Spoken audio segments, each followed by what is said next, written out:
My name is Carla and I'm 21 years old. As incredible as it may seem, I have never gotten a doll. That is something that I will never forgive my caregivers for. Yes, I say caregivers because I have spent my life from one foster home to another, from orphanage to orphanage. I'm not complaining. I still consider that I have a pretty good life for somebody like me, who grew up with nothing. My mother abandoned me as soon as I was born. She was 15 years old and poor. She left me at the entrance of a convent. There, a nun picked me up and they were my first caregivers. They were also responsible for explaining to me where I came from. I don't know if it's totally true, but I believed them. When I got my first job in my own house, I felt that I was getting to know myself better. I got used to being alone and having my own things. It was cool. I thought about buying the doll that I had loved so much as a child, but at my age, it seemed too childish. I met a boy and right away we started spending a lot of time together. Everything was going well. Until a video made me lose focus. My boyfriend spent long periods away from home due to his job, so I missed him a lot and I was bored. I put on one of my favorite YouTube channels, TikTak Draw, and saw a new video, Jason the Toymaker. I got comfy on the couch and hit play. As the video progressed, I was getting more hooked. There were dolls everywhere. I couldn't believe it. It was a video custom made for me. How dare they criticize Jason in some comments? He probably had a childhood as hard as mine. For those of you who don't know him, he's a creepypasta who makes toys with the bodies of his victims. And strange as it may sound, I think I fell in love with him. He was obviously a fictional character and I wasn't going to kill anyone to get my dolls. But that video gave me the push I needed to go out and buy one the next day.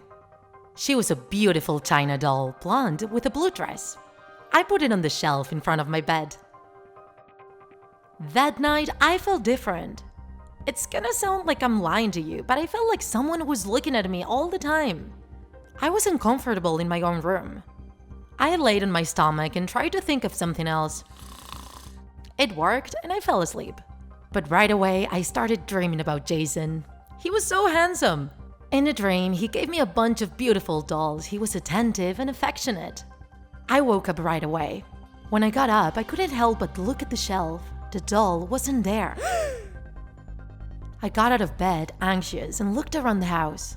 It can't be. It was on the living room couch. But how had it got there?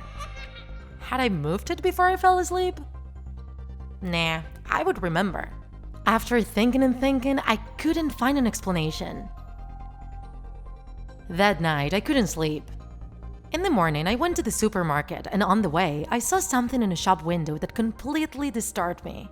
It was a stuffed rabbit with a cape and a bow tie. He had a button in one of his eyes. The same one that appeared in the TikTak video. Was this Jason sending me a message? My thoughts were, yes. I couldn't help myself and I bought it. But this time, I put it in the living room along with the doll from the day before. That night, I went to sleep, but I was uneasy. I still couldn't find an answer to my questions. It was all so strange and, at the same time, so exciting. I started to fantasize that Jason could visit me, that we could meet and fall in love. And so I fell asleep. But my time sleeping didn't last long. I opened my eyes because I noticed how someone was scratching my arm, and I saw them. I had a doll on each side. The rabbit stared at me while scratching my skin. At first I was paralyzed, but when I reacted, I threw them across the room. The China doll was smashed to pieces. I ran to the door and right at the entrance I ran into the rabbit again, looking at me with an evil smile. I screamed as much as I could. "Let me out, please, Jason, let me out!" Neighbors started opening doors in the building and knocking on the other side of my door. But there was a force that wouldn't let me move on. And suddenly, everything went blank.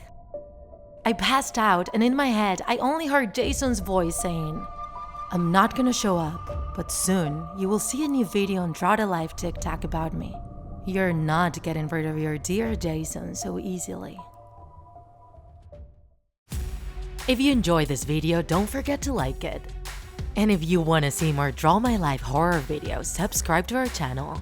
See you in the next episode.